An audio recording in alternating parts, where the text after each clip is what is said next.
Hello दोस्तों, कैसे हो आप सभी। आज मैं आपके लिए कहानी लेकर आई हूँ। एक माँ अपनी बेटी के भलाई के लिए कुछ भी कर सकती है। इशिका और अर्नब ने एक दूसरे को एक समारोह में देखा तो बस देखते ही रह गई। धीरे धीरे आपस में प्यार होने लगा। जैसे ही इशिका की सहेलियों को यह बात पता चली कि इशिका अर्नब को चाहने लगी है, सभी ने यह सलाह दी, इशिका तुम अपने कदम पीछे खींच लो। अर्नब की माँ का स्वभाव बहुत कठोर है। इशिका डर जाती है पर प्यार के हाथों मजबूर वह अर्नब को भूल नहीं पाती और अपने मम्मी पापा को बता देती है। वे अर्नब की माँ से मिलकर बात करते हैं तो अर्नब और उसकी माँ इशिका के घर पर आते हैं और शादी के लिए हाँ कर देते हैं। एक महीने में दोनों की शादी संपन्न हो जाती है। धीरे धीरे जैसे जैसे समय व्यतीत होता है, इशिका को अपने सास का स्वभाव ठीक लगता है। पर एक दिन उसकी नंद तृप्ति आती है तो अपनी बेटी के साथ जो वह व्यवहार करती है, मेरे मन में डर समाने लगता है। उसकी सास उसे हिलने नहीं देती, सारा काम तृप्ति से करवाती है।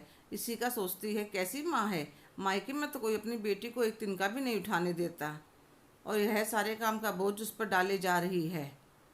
काम वाली भी छुट्टी पर गई है। जब मैं मदद करने के लिए उठती हूँ तो वे मुझे भी मना कर देती हैं। एक दिन सुबह का समय था। इशिका की आंखें नींद के बोझ से दबी जा रही थी। इतने में सासू माँ की आवाज़ कानों में पड़ी, तृप्ति अब उठ भी जाओ, पानी आ गया है, आज कपड़े धोने बहुत ज़्यादा हैं, पानी चला गया तो रह जाएंगे। सासू माँ की आवाज़ सुनकर इशिका जल्दी उठकर बाहर आने लगी तो सासू माँ बोली, इशिका तुम अपने कमरे के अंदर जाओ, जब तक मैं ना कहूँ बाहर मत आना। मम्मी जी, वह दीदी इतना काम अकेले कैसे करेगी, दोनों साथ मिलकर कर लेती हैं। तो सासू माँ कहने लगी, जितना तुमसे कहा जाए उतना करो। उसके बाद तृप्ति के पास जाकर उसे जगाती हैं, तुम्हें सुनाई नहीं देता, पानी चला जाएगा तो सारा काम रह जाएगा। इशिका कमरे में बैठी सासू माँ के व्यवहार के बारे में सोचती रहती है। जब सुबह का नाश्ता हो जाता है तो सासू माँ इशिका को लेकर बाहर घूमने चली जाती। तृप्ति को इतने काम बता देती कि उसको एक मिनट भी बैठने का फुर्सत ना मिले। एक दिन मेहमान आने वाले थे तो सासू माँ ने तृप्ति को सारे काम बताए और कहने लगी, मैं बहू को लेकर गिफ्ट लेने जा रही हूँ, इतने हम आए, सारी तैयारी कर लेना। इशिका ने कहा, मम्मी जी दीदी के ऊपर ज़्यादा काम हो का बोझ हो जाएगा, मैं रुक जाती हूँ घर पर। सासू माँ नहीं मानी। जब वे लोग आने वाले थे तृप्ति ने सारी सब्जियां जानबूझकर जला दी। तब तो सासू माँ ने कुछ नहीं कहा था, कुछ खुद बनाया, कुछ बाजार से मंगवाया और मेहमानों को खिलाकर विदा किया। मेहमानों के जाने के बाद उस पर ऐसी बरसी, किसी को पता ना हो तो सोचा सौतेली माँ है। अगले दिन इशिका और अन्ना फिल्म देखने जा रहे थे।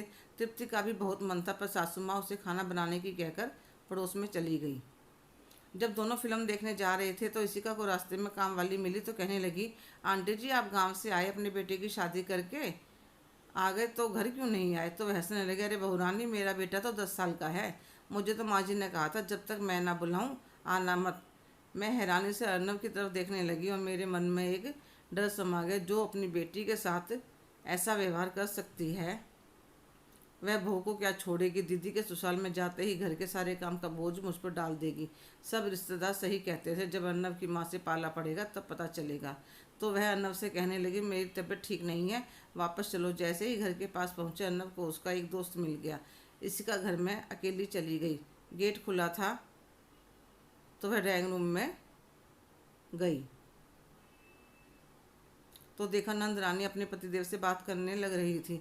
मुझे यहाँ नहीं रहना, मैं सपने में भी नहीं सोच सकती थी कि मेरी माँ मेरे साथ ऐसा व्यवहार करेगी। इशिका ने सब सुन लिया था पर वह चुपचाप बाहर चली गई। तब उसने घंटी बजाई। भाभी को देखकर बोली, क्या हुआ भाभी, आप इतनी जल्दी वापस आ गई, टिकट नहीं मिले क्या मूवी के। तृप्ति ने अपने कपड़े बैग में रखने शुरू कर दिए। इशिका अपनी नंद से बात कर रही थी। इतनी देर में उसकी सासू माँ आ गई। रसोई में कुछ ना बना देख कुछ नहीं बोली। फिर अपनी बहू से बोली, आज खाना तुम्हें बनाना है इसलिए तुम तैयार हो जाओ। उनकी बात पूरी भी नहीं हुई थी कि घंटी बजी। इशिका ने दरवाज़ा खोला। सामने नंदोई जी खड़े थे। सासू माँ कहने लगी, दामाद जी आप अचानक। हाँ मम्मी जी, तृप्ति को लेने आया हूँ, घर में बहुत काम है, बहन की शादी के 7-8 दिन बचे हैं। तृप्ति की आंखों में वकील को देखकर चमक आ जाती है।